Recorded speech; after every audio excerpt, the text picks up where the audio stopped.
بسم اللہ الرحمن الرحیم الحمدللہ رب العالمین والصلاة والسلام علی رسولہ الکریم اما بعد۔ آج بتاریخ 26 اکتوبر سن 2020 گروپ سوال شیخ مقصود حفظہ اللہ سے جوابات سیریز SMS 433 نشر ہونے جا رہی ہے، امید کے بغور سماعت فرمائیں گے۔ گروپ نمبر 3 شروع کرتے ہیں۔ شیخ محترم، جیسا کہ ہم جانتے ہیں کہ یہ مہینہ یہاں پر جلسے جلوس ہمارے پاس شروع ہو چکے ہیں، ہمارے محلوں میں، ہمارے علاقوں میں، تو ہند و پاک سے بے شمار سوالات اس چیز کو لے کر آتے ہیں اور لوگوں کے اندر بحث بھی ہوتی ہے، مباحثہ ہوتا ہے۔ تو جب ہم عید میلاد النبی کے بارے میں کہتے ہیں کہ یہ سنت سے ثابت نہیں ہے، شریعت سے ثابت نہیں ہے، تو سامنے سے بہت سارے دلائل ان کی طرف سے دیے جاتے ہیں۔ ان کا کیا تجزیہ ہوگا؟ لوگ کہتے ہیں کہ اللہ کے رسول صلی اللہ علیہ وسلم کی پیدائش پر ابو لہب نے لونڈی جو وقف کی آزاد کر دی تھی، پیر کے دن کا روزہ ہے، نبی کریم صلی اللہ علیہ وسلم جب مدینہ تشریف لائے تو جو دف بجایا جا رہا تھا، یہ کیا تھا؟ یہ سب عید میلاد کا ایک حصہ تھا۔ تو ان ساروں کا جواب کیسے دیا جا سکتا ہے؟ بسم اللہ الرحمن الرحیم، الحمد للہ رب العالمین، وصلی اللہ علی نبینا محمد وعلی آلہ واصحابہ اجمعین۔ دیکھیے، بنیادی طور پر تو آپ یہ فرق سمجھ لیجئے کہ خوش ہونا اور ہے اور خوشیاں منانا اور ہے، دونوں میں فرق ہے نا؟ فرق خوش ہونا اور ہے اور خوشیاں منانا اور ہے۔ نبی کریم صلی اللہ علیہ وسلم کی بعثت، آپ صلی اللہ علیہ وسلم کی آمد پر کون سا مسلمان ہے جو خوش نہیں ہوگا؟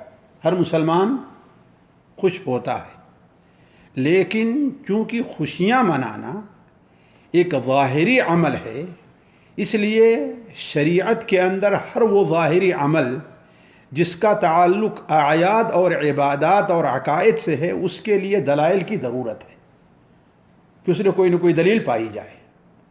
اس کی سب سے واضح دلیل کیا ہے؟ حضرت انس بن مالک رضی اللہ تعالیٰ عنہ کی وہ حدیث کہ جب نبی کریم صلی اللہ علیہ وسلم مدینہ منورہ تشریف لے آئے تو 2 دن ہمارے تھے جن میں ہم لوگ خوشیاں مناتے اور کھیل کود کیا کرتے تھے، آج کی اصطلاح میں جلسے جلوس کرتے تھے۔ تو آپ صلی اللہ علیہ وسلم نے ارشاد فرمایا کہ یہ کون سے 2 دن ہیں؟ تو کہا، اے اللہ کے رسول صلی اللہ علیہ وسلم، زمانے جاہلیت میں ہم ان 2 دنوں میں کھیل کود خوشیوں کا اظہار کرتے تھے۔ تو آپ صلی اللہ علیہ وسلم نے فرمایا کہ اللہ تعالیٰ نے ان 2 دنوں کے مقابلے میں تمہارے لیے 2 دوسرے دن رکھ دیے ہیں، یعنی عید الفطر اور عید الاضحیٰ۔ اس کے وقت سے صحابہ کرام نے ان دونوں دنوں کو چھوڑ دیا ہے کہ نہیں؟ اس سے معلوم کیا ہوا کہ خوشی منانا، اس کے لیے اہتمام کرنا، جلسے جلوس کرنا اور یہ کرنا، یہ ایسی چیز ہے جو شرعی طور پر متعین ہے، بندے کو اس میں اپنی طرف سے کسی چیز کا اختیار حق حاصل نہیں۔ اسی لیے دیکھیں، نبی کریم صلی اللہ علیہ وسلم کی ولادت باسعادت، آپ صلی اللہ علیہ وسلم کی بعثت، آپ صلی اللہ علیہ وسلم کی ہجرت، آپ صلی اللہ علیہ وسلم کو اللہ تعالیٰ کی طرف سے غزوہ بدر میں وہ کامیابی جو دنیا کی تاریخ میں ایسی دیکھنے میں نہیں ملتی، آپ صلی اللہ علیہ وسلم کو فتح مبین کا حاصل ہونا، یہ چند ایسی چیزیں ہیں جو خوشی کے اظہار کا ایک بہت اچھا موقع تھا۔ کیا ہم کہہ سکتے ہیں کہ صحابہ کرام اس پر خوش نہیں ہوئے؟ کہا جا سکتا ہے، خوش تھے نا؟ لیکن کیا کہیں بھی تاریخ میں ملتا ہے کہ ان لوگوں نے اس کا کہیں اظہار کیا ہے، خوشیاں منانے کا جس طریقے سے ہوتا؟ کیا ان لوگوں نے 2 عیدوں کے علاوہ کسی اور عید کو متعین کیا؟ اس بارے میں تو سب کا اتفاق ہے، ان کا بھی ہے، ہمارا بھی ہے، ان کے علماء بھی۔ آج کے جو لوگ اب اپنے، ہوا یہ کہ دیکھیے، آج سے آپ 10 سال 5 سال پہلے تک دیکھیے، جتنے بریلوی علماء ہیں وہ یہ کہا کرتے تھے کہ ہم مانتے ہیں کہ عید میلاد النبی صلی اللہ علیہ وسلم نہیں منائی ہے، لیکن ہم کیوں مناتے ہیں؟ کہتے ہیں کہ یہ بدعت حسنہ ہے، کہتے تھے نا۔ لیکن جب اب یہ دیکھ رہے ہیں آخری سالوں میں کہ پبلک تھوڑی سی ہوشیار ہو گئی ہے، وہ ان سے دلیل مانگتی ہے کہ قرآن اور حدیث سے دلیل لے آئیے، تو اب کیا ہے، کچھ جھوٹے واقعات، کچھ صحیح حدیثوں کو غلط مفہوم دے کر کے، کچھ سچے واقعات کا رخ دوسری طرف موڑ کر کے، کچھ بیوقوفوں کو سامنے اپنے جو لوگ ہیں ان کو پاگل بنا کر کے، ہے کہ نہیں ہے؟ ایسی چیزیں قرآن حدیث سے پیش کرنے کی کوشش کرنے لگے ہیں تاکہ ہمارے عوام کو معلوم ہو کہ ہاں ہمارے پاس بھی دلیل ہے. ورنہ اگر یہ دلیل تھی تو آج سے 10 سال پہلے آپ کے بزرگوں کو دلیل کیوں نہیں معلوم ہوئی؟ ہم اپنے بچپن میں اچھی طریقے سے جانتے بلکہ کپڑے ہونے تک، بلکہ ہم جب تقریر وغیرہ کرنے لگے 1980 81 82 83 تک تو میں ہندوستانی میں رہا نا، لوگوں سے بات ہوتی تھی تو جو کوئی بھی کہتا تھا کہ ہاں ہم مانتے ہیں کہ یہ اس کا ثبوت، اس عید کا ثبوت، یہ منانے کا ثبوت، ان جلسے جلوس تو اللہ کے رسول زمانے میں نہیں تھا. لیکن کیا ہے، کہتے ہیں بدعت حسنہ بھی تو کوئی چیز ہے نا، یہی کہا کرتے تھے نا. لیکن اب کوئی بھی بریلوی عالم بدعت حسنہ نہیں کہے گا، جانتا ہے ایک پبلک اس کو قبول کرنے والی نہیں ہے. تو اس کے لیے کیا کام کیا؟ دلیلیں لانا پیش کیا. کچھ دلیلیں ان کی یا تو صحیح نہیں ہیں، اور اگر صحیح ہیں تو اپنے معنی میں صحیح نہیں ہے. ظاہر بات ہے یہ موضوع الگ طول دینے کا نہیں ہے، لیکن صرف ایک مثال میں آپ کو دیتا ہوں. میرے گھر ابھی چند سال پہلے ایک صاحب آئے اور کہے صحیح مسلم شریف کے اندر یہ حدیث ہے کہ صحابہ کرام ایک بار مسجد میں بیٹھ کر کے عید میلاد النبی منا دیا کر رہے تھے، اور ظاہر بات کسی عالم کا قول نقل کر رہے منا رہے تھے. تو اللہ کے رسول صلی اللہ علیہ وسلم ان کے پاس تشریف لے آئے اور آپ نے کہا تم کیا کر رہے ہو؟ تو کہا اے اللہ کے رسول صلی اللہ علیہ وسلم ہم اللہ کا شکر اور آپ کی ولادت کا ذکر کر رہے ہیں. ہم نے کہا صحیح مسلم میں ایسی کوئی حدیث نہیں ہے. کہا کہ نہیں، حدیث نمبر یہ ہے. ہم نے کہا صحیح مسلم میں ایسی کوئی حدیث نہیں. اصل حدیث جو صحیح مسلم میں ہے میں وہ آپ کے سامنے بیان کر رہا ہوں کہ حضرت ابو سعید خدری رضی اللہ تعالیٰ عنہ سے روایت ہے کہ حضرت معاویہ رضی اللہ تعالیٰ عنہ ایک بار مسجد نبوی میں داخل ہوئے. جب حج کرنے آئے تھے تو مدینہ کی زیارت کیا، چونکہ وہاں کے امیر تھے، وہاں دمشق کے سارے حاکم وہیں پر تھے. تو آئے تو مدینہ منورہ میں کچھ ہم لوگوں کو بیٹھے دیکھا تو آئے اور کہا کہ تم لوگ کیوں یہاں بیٹھے ہو؟ تو ہم نے کہا ہم لوگ یہاں بیٹھ کر کے اللہ تبارک و تعالیٰ کا ذکر کر رہے ہیں. تو حضرت معاویہ نے کہا کہ اللہ کی قسم تم لوگ اسی لیے بیٹھے ہو؟ ہم لوگوں نے کہا ہاں اسی لیے بیٹھے. 3 بار ایسے قسم لی. اس کے بعد امیر معاویہ نے کہا کہ میں تم لوگوں سے قسم اس لیے نہیں لے رہا ہوں کہ میں تم کو جھوٹا سمجھ رہا ہوں، بلکہ ہم لوگ ایک بار اللہ کے رسول مسجد میں آئے اور کچھ لوگ بیٹھے ہوئے تھے، شاید ان میں امیر معاویہ بھی تھے، کہ آپ صلی اللہ علیہ وسلم نے پوچھا تم لوگ یہاں کیوں بیٹھے ہو؟ تو کہا اے اللہ کے رسول صلی اللہ علیہ وسلم ہم لوگ اس لیے بیٹھے ہیں کہ اللہ تعالیٰ نے ہمیں ہدایت دی ہے، اسلام دے کر کے اللہ نے ہمارے اوپر احسان کیا ہے، آپ کو اللہ تعالیٰ نے بھیجا ہے، یہ بعض روایتوں میں ہے نا، ہم کو بھیجا ہے، آپ کو بھیجا ہے، تو ہم اس پر اللہ تبارک و تعالیٰ کا بیٹھے شکر ادا کر رہے ہیں. تو اللہ کے رسول نے قسم ان سے لی، اللہ کی قسم اسی لیے بیٹھے ہو؟ انہوں نے کہا کہ اللہ کا ہم لوگ اسی لیے بیٹھے ہیں. آپ نے کہا اللہ کی قسم اسی لیے بیٹھے ہو. 3 بار آپ نے قسم لی. پھر اس کے بعد آپ صلی اللہ علیہ وسلم نے فرمایا کہ میں تم سے قسم اس لیے نہیں لے رہا ہوں تمہیں جھوٹا سمجھ رہا ہوں، بلکہ اللہ تعالیٰ آسمان میں جہاں فرشتے ہیں ان کے سامنے تم پر فخر کر رہا ہے کہ میرے بندوں کو دیکھو. اب دیکھیے اس حدیث کا عید میلاد سے کیا تعلق ہے؟ نہ وہ ربیع الاول کا مہینہ تھا، نہ 12 تاریخ تھی، اور نہ صحابہ کرام اللہ کے رسول صلی اللہ علیہ وسلم کی یوم ولادت کی وجہ سے وہاں پر بیٹھے ہوئے تھے، ذکر کی مجلس تھی. اس لیے تو میں کہتا ہوں کہ اگر اللہ کے رسول کی سیرت بیان کرنا یہ عید میلاد النبی میں داخل ہے تو پچھلے 8-10 سالوں سے میرے سے زیادہ کسی نے ایسا نہیں کیا ہوگا جتنا ہم نے ہے بات ہے کہ نہیں مجلس منعقد کیا. کم سے کم 3 بار تو مجھے اچھی طریقے سے یاد ہے، 3 یا 4 بار مکمل سیرت شروع سے آخر تک لے کر کے ہم نے بیان کی ہے. بعض قسطیں 30 تک پہنچی ہیں، بعض 23 تک سالوں میں ایسا ہوتا رہا ہے نا. اس کے علاوہ جو الگ مسئلہ ہے آپ صلی اللہ علیہ وسلم کی محبت کا ذکر ہے، آپ کے حقوق کا ذکر ہے، آپ صلی اللہ علیہ وسلم کے ان کا ذکر جو ہماری 10 اس قسم کی گیسٹیں ہم سے زیادہ کتنے منایا ہوگا. تو عید میلاد آپ صلی اللہ علیہ وسلم کی سیرت بیان کرنا، آپ کے حقوق بیان کرنا، یہ عید میلاد النبی کا کوئی حصہ نہیں، نہ اس کا تعلق عید میلاد النبی سے ہے. تو میں عرض کر رہا تھا کہ وہ لوگ اب ایسے دلائل لے آ کر کے پیش کرتے ہیں، ان کا کوئی تعلق نہیں. انہیں میں وہ بھی چیز جس کا میں ذکر کہ ابو لہب کے لوڈی آزاد کرنے کا، اولاً تو دیکھا جائے کہ یہ قصہ صحیح ہے ہی نہیں، یہ قصہ اولاً صحیح ہے ہی نہیں. دوسری چیز ان لوگوں کی عقل ماری گئی ہے، ان کو سمجھ میں نہیں آتا ہے کہ صریح نص کو چھوڑ کر کے کس پر عمل کرتے ہیں، لوگوں کے خوابوں پر عمل کیا کرتے ہیں. اگر انبیاء کا خواب ہو تو حجت ہوتا ہے، لیکن لوگوں کا خواب، اور وہ بھی کافر کا خواب، جو آدمی حالت کفر میں رہا، اس کے خواب کو اتنی اہمیت دیتے ہیں کہ اس کی بنیاد پر ایک مسئلے کی بنیاد رکھ لیتے ہیں، نعوذ باللہ من ذالک۔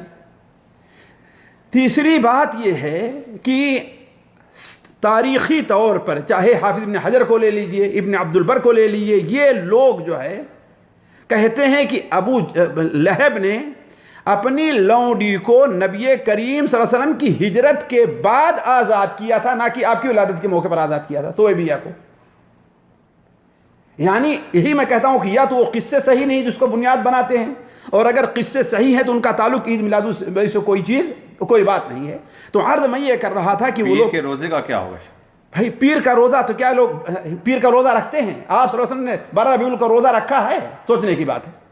نہیں، جہاں پر اس میں حدیث میں ذکر ہے کہ میں اس لیے رکھتا ہوں کہ بھائی تو میں سمجھ رہا ہوں، تو معلوم اگر اس حدیث کو مان لے اصلاً تو صرف یہی چیز نہیں ہے، پیر کا روزہ اس لیے بھی رکھا ہے آپ صلی اللہ علیہ وسلم نے کہ اس دن بندوں کے نام ایام اللہ کے حضور پیش ہوتے ہیں، ایک چیز۔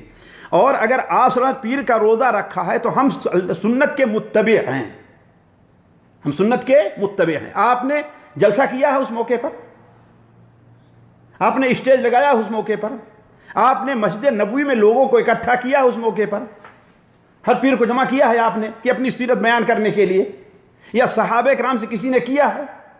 ہم یہ کہتے ہیں کہ آپ صلی اللہ علیہ وسلم کی صحیح اتباع، قل ان کنتم تحبون اللہ فاتبعونی یحببکم اللہ، اللہ نے یہ معیار قرار دیا ہے۔ اگر تم اللہ تعالیٰ سے محبت کے دعوے دار ہو تو اللہ کے رسول کی اتباع کرو۔ اللہ کے رسول صلی اللہ علیہ وسلم پیر کا روزہ رکھتے تھے، اور تم 12 ربیع الاول کو کیا منا رہے ہو؟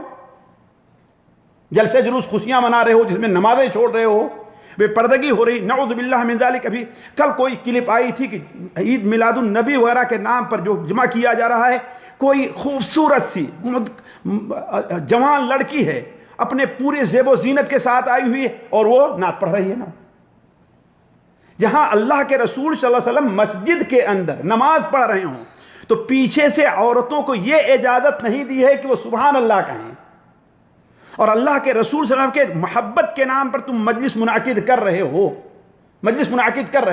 اور اس میں ایک بے پردہ جوان لڑکی کو جس کے ارد گرد سارے، اور ہم نے اپنی آنکھوں سے دیکھا ہے، پیچھے سے کچھ لڑکے اشارہ کر رہے ہیں اور خوش ہو رہے ہیں اور دھکا دے رہے ہیں، ذرا اس کے اوپر جا کے گرو تو تم۔ یہ کون سی محبت ہے اور کون سا دین ہے جس کو لے کر جس کو تم اللہ کے رسول کی محبت کے نام پر پیش کر رہے ہو تم؟ جی اگلا سوال ہے، ساتھی پوچھتے ہیں کہ جو عید لوگ مناتے ہیں، جب ان سے کہا جاتا ہے تو وہ یہی کہتے ہیں کہ بھئی یہ جذبات کا اظہار ہے اور محبت کا اظہار ہے، ہر آدمی کو اجازت ہے کہ وہ اللہ کے رسول صلی اللہ علیہ وسلم سے جیسے چاہے وہ محبت کا اظہار کرے، اپنے جذبات کا اظہار کرے، جیسے صحابہ کرام رضوان اللہ علیہم اجمعین بھی کیا کرتے تھے۔ کہاں کیا کرتے تھے؟ کب کیا ہے صحابہ نے؟ 12 ربیع کو منایا ہے؟ نہیں، بہت سارے واقعات۔ کون سا واقعہ ہے؟ لائیے، آپ صلی اللہ علیہ وسلم کی ہجرت کا واقعہ ہے نا، اور وہ بھی صاحب نے لونڈیاں دف بجا رہی تو بچے کھیل رہے تھے، اور یہاں پر تم جوان لوگ صرف بچیاں آپ کی آمد کی خوشی کے اوپر دف بجا رہی تھی، اور اللہ کے رسول صلی اللہ علیہ وسلم نے یہ ایسی چیز ہے جس کی اجازت بچوں اور بچیوں کو دیا ہے آپ نے، نہ کہ مثال کے طور پر آپ مثال دوں، عید کے موقع پر اللہ کے رسول صلی اللہ علیہ وسلم کے گھر حضرت ابوبکر ایک بار داخل ہوئے تو حضرت عائشہ نے ان کے سامنے 2 لونڈیاں تھیں، کیا تھیں وہ؟ عید کی خوشی میں گیت گا رہی تھی۔ حضرت ابوبکر نے کہا کہ امزمار شیطان فی بیت رسول اللہ، اللہ کے رسول صلی اللہ علیہ وسلم گھر میں شیطان کی یہ آواز کہاں سے آئی؟ تو آپ صلی اللہ علیہ وسلم چہرہ، حالانکہ اس کو سن بھی نہیں رہے تھے بلکہ دوسری طرف آپ رخ کر کے لیٹے ہوئے تھے۔ ایک بچی ہیں، ان کے جذبات کی آپ نے قدر کی، لیکن کیا حضرت ابوبکر نے کبھی ایسا کیا عید کے موقع پر؟ حضرت عمر نے کبھی کیا؟ یعنی گویا یہ عاقلوں، سمجھداروں اور عالموں کا کام نہیں ہے، یہ کیا ہے؟ چھوٹے بچوں کا کام ہے بس، ان کو شریعت کے حدود میں رہ کر کیسا کیا جائے۔ آپ نے حضرت ابوبکر سے یہ نہیں کہا کہ ہاں یہ شیطان کے مزمار نہیں ہے، آپ نے کہا ابوبکر چلو چھوڑو، یہ عید کا دن ہے، اپنا کھیل کود کرنے دو۔ نہیں تو محبت کا اظہار اپنے طور پر نہیں کیا؟ بھائی محبت کا اظہار کا معنی کیا ہے؟ محبت کا اظہار، اصل محبت کیا؟ اللہ کے رسول کی اتباع اور پیروی ہے۔ اس موقع پر آپ صلی اللہ علیہ وسلم کی اتباع کا اسوہ کیا رہا ہے، اس کو تم اپناؤ، ڈھونڈو نا، اس اسوے کو اپناؤ نا۔ میں تو یہی کہتا ہوں نا کہ ہر ایک مسلمان جو ہوتا ہے وہ اپنے محبت کے اظہار میں کسی عملی چیز میں وہ اسوہ رسول اور سنت رسول اور عمل قول رسول کا پابند ہے. آپ سنن نسائی ترمذی کی روایت آپ لوگوں نے بار بار سنی ہوگی نہیں سنی ہوگی کہ حضرت انس بن مالک رضی اللہ عنہ بیان فرماتے ہیں کہ صحابہ کرام جتنی محبت اللہ کے رسول سے کرتے کوئی دوسرا نہیں کرتا. یہ لوگ کیا ہے, لوگ دھوکے باز ہیں. میں کہتا ہوں جو اللہ کے رسول کی محبت کے نام پر یہ سب کچھ کر رہے ہیں, آپ کی سنتیں قربان کرتے ہیں, ان میں ایسوں کو نعت پڑھنے, غزل پڑھنے اور تقریر کرنے جس کا نہ لباس اللہ کے رسول کی لباس طریقے سے ہے, جس کی صورت اللہ کے رسول کی صورت کے طریقے سے, کون سی محبت ہے وہ؟ حضرت انس بن مالک کہتے ہیں کہ جتنی محبت کرتے کوئی دوسرا نہیں کرتا تھا. لیکن جب آپ ہماری مجلس میں تشریف لے آتے تو صحابہ کرام آپ کو دیکھ کر کھڑے نہیں ہوتے تھے. کیوں آخر؟ کہا اس لیے کہ اللہ کے رسول سے یہ چیز پسند نہیں تھی. تو معلوم یہ ہوا کہ محبت کے اظہار میں بھی بندہ شریعت کا پابند و تابع ہے, شریعت کا پابند ہے. شریعت نے صرف 2 عید قرار دی ہے, تیسری عید نہیں قرار دی ہے. لہذا کسی دن کو عید منانا یہ اللہ کے رسول صلی اللہ علیہ وسلم سے محبت نہیں بلکہ آپ کے دین سے بغاوت ہے, جس سے آپ کبھی راضی نہیں ہوں گے. یعنی اس کا مطلب یہ ہوا کہ جو اپنا دل میں آ جائے وہ کچھ نہیں کر سکتا ہے. مثال کے طور پر کوئی اللہ کے رسول کے نام کی تختی لگا دے اور 1-2 جھنڈے لگا دے اور اس دن کچھ کھانا بنائے پلائے, لوگوں کو کھلائے پلائے, تو اصل میں دیکھیے یہ محبت کہاں ہے؟ کون سی محبت ہے یہ تو جاہلانہ محبت ہے. یہ تو آج اپنے مردوں کے ساتھ بدعات کر کے لوگ کر رہے ہیں. ہم یہ کہتے ہیں کہ اگر یہ جو آپ عام دنوں میں اللہ کے رسول صلی اللہ علیہ وسلم کی کا روز آنا آپ ان پر درود بھیجیے, اللہ کے رسول صلی اللہ علیہ وسلم کی سنتیں کہاں کہاں تھی اٹھنے سے لے کر کے, اگر یہ جتنے کھڑے ہو کے تقریر کرتے ہیں آپ آزما لیجئے, کبھی جا کر کے پوچھ لیجئے کہ صبح اٹھ کر کے اللہ کے رسول کی سب سے پہلی سنت کیا تھی, تو ان کو معلوم نہیں ہوگا. تو اصل چیز تو ہے کہ آپ کی سنت کے اوپر عمل کیا جائے. کہ آپ جب معائشہ بیان فرماتی ہیں کہ آپ سو کر کے اٹھتے تو کیا ہے, آپ مسواک سے اپنے منہ کو صاف کیا کرتے تھے, ہے نا. آپ اپنی آنکھوں کو نیند کو مسلتے ہوئے آپ اٹھا کرتے تھے. تو اللہ کے رسول صلی اللہ علیہ وسلم ہمارے صرف 12 ربیع الاول کے رسول نہیں ہیں. ہم اللہ کے رسول کو محمد ابن عبداللہ کے طور پر نہیں مانتے. کیا مانتے ہیں؟ محمد رسول اللہ کے طور پر مانتے ہے کہ نہیں ہے. لہذا محمد رسول اللہ اللہ کے رسول ہیں. لہذا اللہ کے رسول صلی اللہ علیہ اللہ کی طرف سے جو کچھ لے کر کے آئے ہیں اللہ نے آپ کو اسوہ قرار دیا ہے, ہم آپ کو اسوہ مانیں گے. اپنے سونے میں, اپنے جاگنے میں, اپنے بیٹھنے میں, اپنے اٹھنے میں, حتیٰ کہ اپنی گفتگو کرنے میں, اپنے بچوں سے بات کرنے میں, اپنی بیوی کے ساتھ ملنے میں, حتیٰ کہ بیت الخلاء جانے میں بھی ہم کس کے پابند ہیں؟ اللہ کے رسول کے پابند ہیں. ہمیں اتنا بڑا پابند اللہ کے رسول صلی اللہ علیہ وسلم بنا دیا ہے. لیکن کیا ہمیں اللہ کے رسول صلی اللہ علیہ وسلم نے یہ نہیں بتایا کہ ہاں جب 12 ربیع الاول کو تم لوگ عید میلاد النبی منایا کرنا؟ یہ کیوں نہیں بتایا؟ یا کسی صحابی نے کیوں نہیں کیا؟ اگر یہ محبت کا اظہار تھا صحابہ نے کیوں نہیں کیا محبت کا اظہار؟ اور صحابہ اگر اللہ کے رسول کی آمد پر خوش ہوتے تھے تو یہ نہیں تو اس کے لیے کوئی دن متعین نہیں تھا, کوئی تاریخ متعین نہیں تھی. تو ٹھیک ہے, بغیر تاریخ کے تعین کے آپ اللہ کے رسول صلی اللہ علیہ وسلم کے نعتیں پڑھیے, آپ صلی اللہ علیہ وسلم کے اوپر درود پڑھیے, آپ صلی اللہ علیہ وسلم کی سنتیں ہیں جو لوگوں میں عام کیجیے, اسے کوئی نہیں منع کرتا.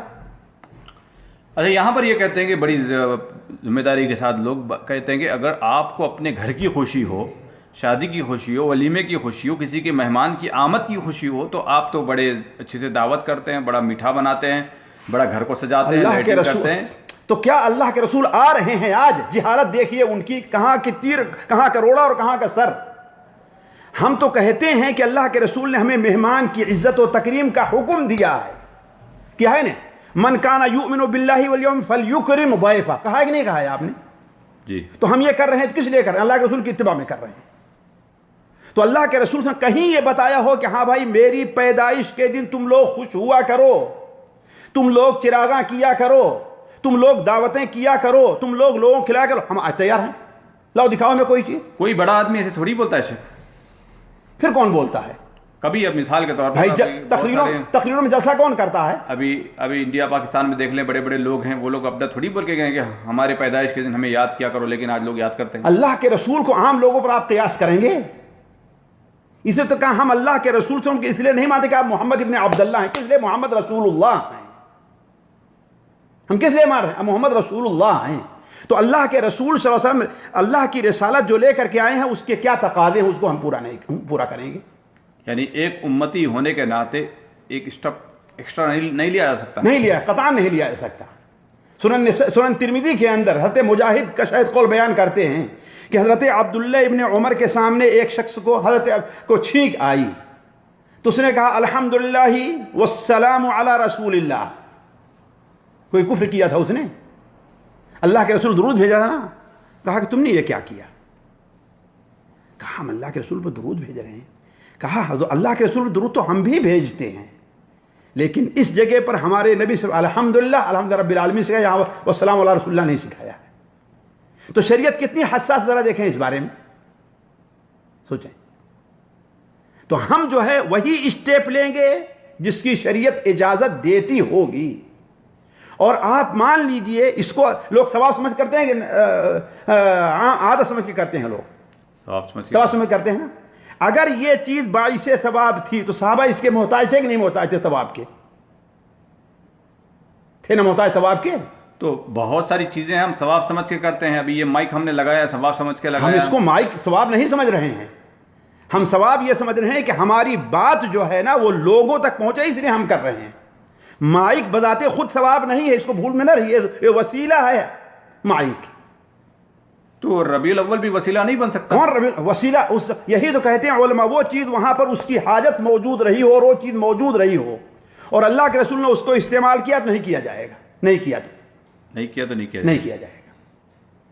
وہ چیز وہاں پر موجود ہو، اس کی حاجت بھی ہو.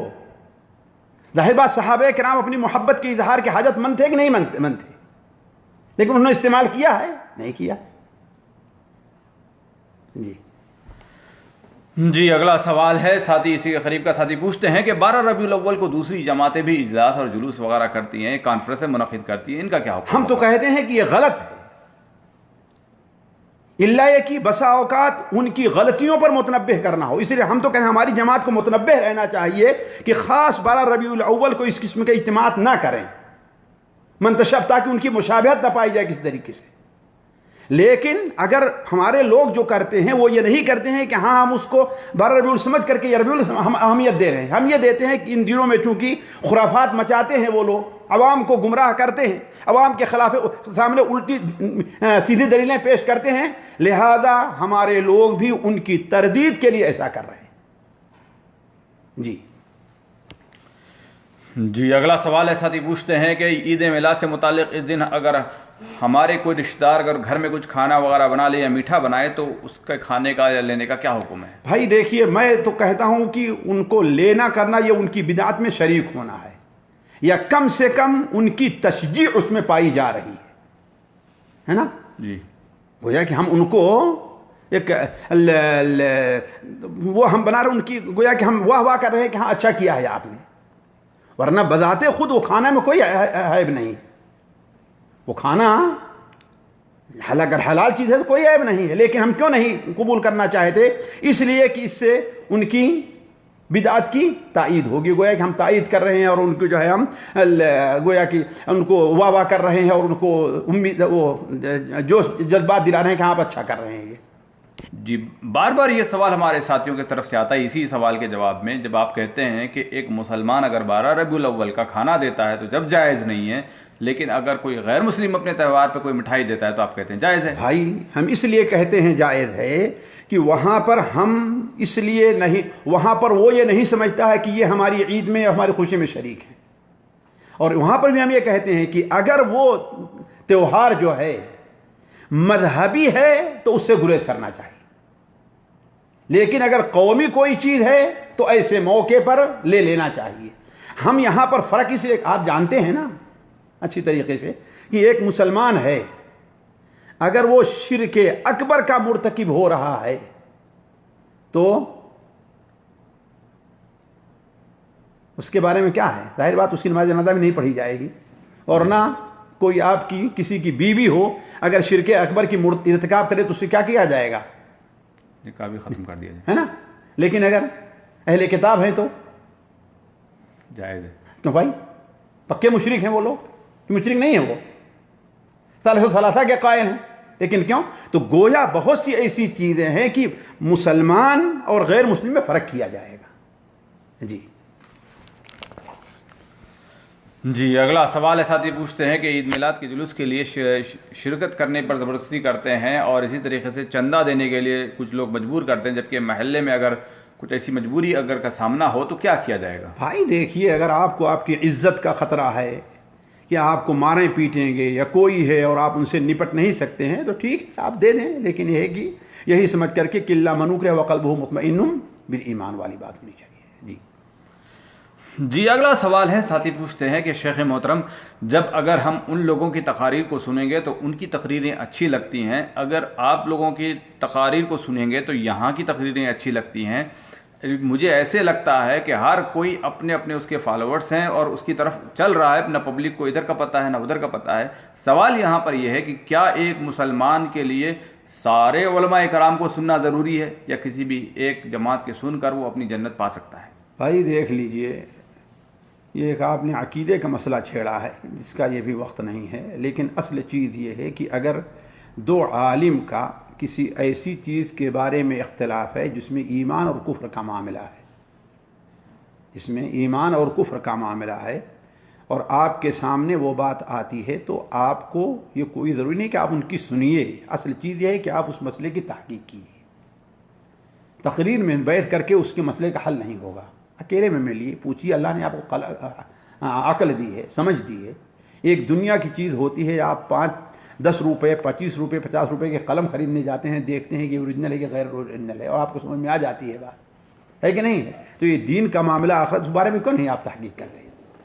آپ کا حق بنتا ہے آپ تحقیق کریں.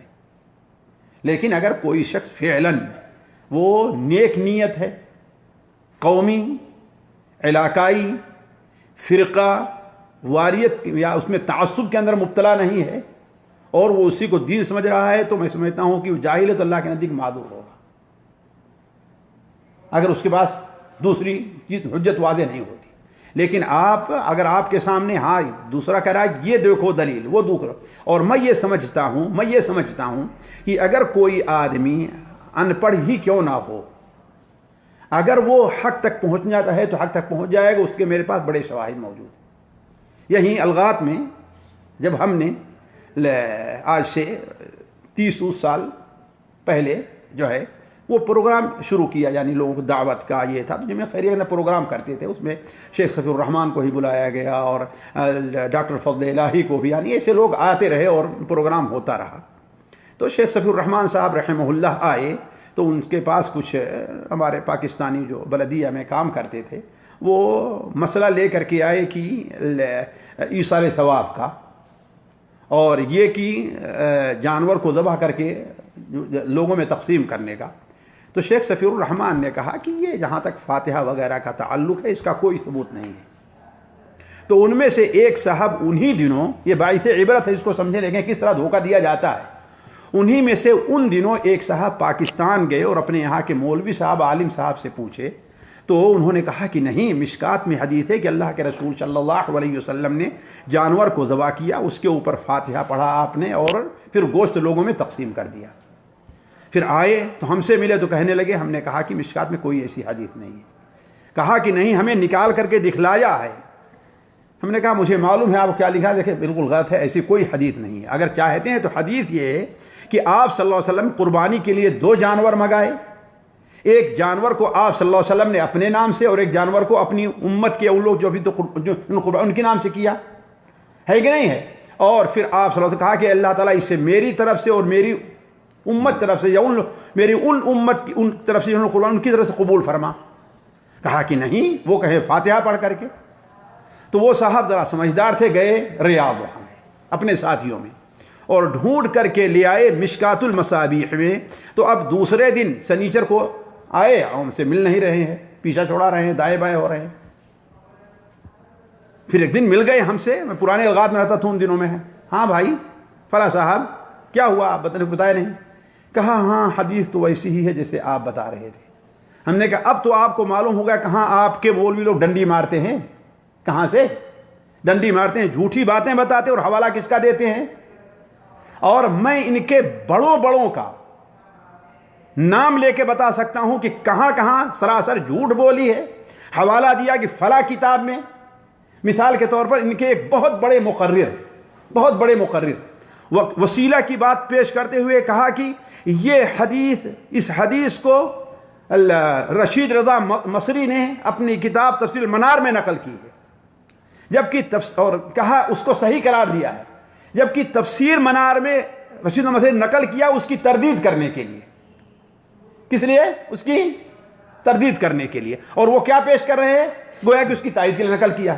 تو یہ لوگ جہاں دھوکہ دیتے ہیں تو اگر آدمی تھوڑی سی سمجھ کا استعمال کرے تو اس کے بات آ جاتی ہے آسانی سے. جی شیخ محترم, یہاں پر ایک بہت بڑا اشکال لوگ پیدا کرتے ہیں کہ جب اہل حدیث لوگ دوسرے سوالات چلیے ختم ہونے والے نہیں ہیں, جھگڑا عید میلاد النبی. نہیں, آخری سوال ہے اس سے متعلق کہ اہل حدیث لوگ یہ کہتے ہیں کہ بھائی تحقیق کرنا چاہیے اور علماء کرام کو بھی سننا چاہیے. تو یہ بات تو سمجھ میں آ گئی. تو کیا اہل حدیث لوگوں کے لیے ضروری نہیں ہے کہ وہ بھی دوسرے علماء کو سنیں؟ وہ تو سنتے تو ہیں, لیکن الحمدللہ وہ ان کو اتنی سمجھ اللہ دے دیتا ہے نا کہ دھوکے میں نہیں آتے. نہیں, اب واجب ہے ان کے لیے؟ واجب نہیں ہے, ظاہر بات ان کو حق ملا ہے تو جانے کیا ضرورت ہے. ان کو کیسے معلوم کہ یہی حق ہے؟ ظاہر بات قرآن کی حدیث سامنے آپ کے پڑھ کر کے پیش کی جا رہی, رکھا جا رہا ہو, کہا رہا تم آ کے پڑھ لو, وہ آپ کو کتاب دکھائیں گے. نہیں, قرآن حدیث وہاں پر بھی پیش کی جاتی ہے. وہی تو کہہ رہا ہوں, کتاب دکھائیں گے, بخاری شریف رکھیں گے اور اس میں ایک صفحہ فوٹو کر کسی اور کتاب کا رکھا ہوا ہے. یہ آج بھی نیٹ پر موجود ہے, طاہر القادری اگر آپ دیکھنا چاہیں دیکھ سکتے ہیں, اور صفحہ کسی اور کتاب کا رکھا ہوا ہے کہ دیکھو یہ بخاری کے اندر ہے کہ نہیں. الحق کو ابلج والباطل لجلج. حق جو ہوتا ہے کیا, سینہ تان کر کے وہ سر چڑھ کر بولتا ہے, جادو وہ ہے جو سر چڑھ کر بولے. اور وہ لوگ دھوکہ جو دیتے ہیں, معانی میں غلطی کرتے. میرے پاس جو لوگ آئے اس قسم کی چیزیں لے کر کے بہت واضح طور پر سامنے واضح ہو گیا. تو اہل حدیث اسی لیے دیکھیں, اہل حدیث ایک عام میں ہوا کرتا ہے بسا اوقات, اور جا کر کے ان کے عالم بھیڑ جاتا ہے, کوئی جواب نہیں پاتے. وہ آخر میں کیا کہتے ہیں, ارے چلو یہ بہت بگڑ گئے ہیں, بننے والے نہیں. خود ہمارے یعنی علاقے خان جیسے لوگ, میں ان کی بات کر رہا ہوں, جا کر کے ان کے مدرسے میں چلا جاتا ہے حدیث, جبکہ بالکل صرف اردو پڑھا لکھا ہے بس, وہ چلا جاتا ہے, بیٹھ کے ان سے گفتگو کرتا ہے. یعنی اس کا مطلب وہ ہمارے ہی بیانات سنے صرف. بھائی ہم یہ کہاں کہہ رہے ہیں کہ اگر تمہارے اس پر پڑھ جائے, لیکن ہوشیار رہو, ہر ایک سے ہوشیار رہو. تم جب تک کسی عالم سے اس کی تصدیق نہ کر لو, اس کے اوپر عمل کرنے کی کوشش نہ کرو. جی اگلا سوال ہے, ساتھی پوچھتے ہیں کہ شیخ محترم, کہا جاتا ہے کہ یعنی اللہ رب العالمین نے بہت سارے فرقے بنائے ہیں, تو اہل حدیث بھی کیا فرقہ ہے, انہی میں سے ایک شمار کیا جائے گا یا کس جماعت؟ بھائی دیکھیے, بحیثیت ایک اس کا مستقل وجود ہو گیا ہے, اس ناحیے سے تو فرقہ ہے, لیکن فرقے کے معنی کے لحاظ سے نہیں ہے. فرقہ کیا ہے, تفرقہ یعنی اصل مرکز تھا اس سے کیا ہے, دور ہو گیا ہے. آپ کے جملے کو کہیں پکڑ نہ لیا جائے. پکڑ لیں کیا یعنی اہل حدیث فرقے کے نام سے فرقہ, مطلب یعنی فرقہ من حیثیت جو ایک گروپ بن گئے ہیں, موجود ہیں, اس دنیا میں وجود ہے, تو ایک وجود کے لحاظ سے ان کو فرقہ کہا جائے گا. فرقہ کہتے ہیں ایسی چیزوں کو, یہ تو تنظیم میں آ جائے گا, جماعت میں آ جائے گا. بھائی وہی تو میں کہہ رہا ہوں کہ ایک جماعت کی حیثیت سے ان کو آپ جیسے ہوتا ہے نا ایک الگ, اس کو ایک فرقہ کہتے ہیں, الگ معنی ہے. لیکن اصل فرقے کا جو اصل شریعت میں جو اس کی تردید, یہ ولا تفرقوا, اس معنی میں اہل حدیث نہیں ہے, فرقہ نہیں ہے. اور یہ چیز میں اپنی طرف نہیں کہہ رہا ہوں, علامہ امرسری رحمہ اللہ نے یہ بات مجھے آج سے تقریباً 40 سال پڑھا, ان کی کتاب کے اندر پڑھا ہے, کس ناحیے سے کوئی بات نہیں کہی ایک فرقہ ہے, اور شاید اللہ کے رسول سے یہی مراد ہے کہ اللہ واحدہ, وہی جنت میں جائے گا. جی تو اصل کیا ہے, یعنی فرقوں سے مراد کیا ہے اصل؟ فرقہ فرقہ کا معنی کیا, افترقہ کا معنی جدا ہونا, یعنی اصل جو مرکز ہے اس سے جدا ہو گئے. اصل مرکز کیا ہے, لا الہ الا اللہ اور اس کے رسول کی اطاعت ہے, اس سے جدا ہو کر کے کس کو مان لیے ہیں, غیروں کو. اسی لیے جانتے ہیں بسا اوقات حدیث ان کے سامنے آ جائے, قرآن کی آیت ان کے سامنے آ جائے, لیکن دیکھیں گے کہ ہمارے امام کا قول کیا ہے. اگر امام کا قول دوسرا ہے تو حدیث کی تعویل کرنا شروع کر دیں گے, ہے کہ نہیں. اس کا مطلب یہ ہے کہ وہ اصل مرکز اطیعوا اللہ و اطیعوا الرسول کے اوپر نہیں ہے. جی جزاکم اللہ خیر و احسن جزا. یہ تھی SSM سیریز 433 جس میں عید میلاد سے متعلق بہت سارے سوالات کو شامل کیا گیا. امید کہ خود بھی سنیں گے اور دوسروں کو سننے کا موقع عنایت فرمائیں گے.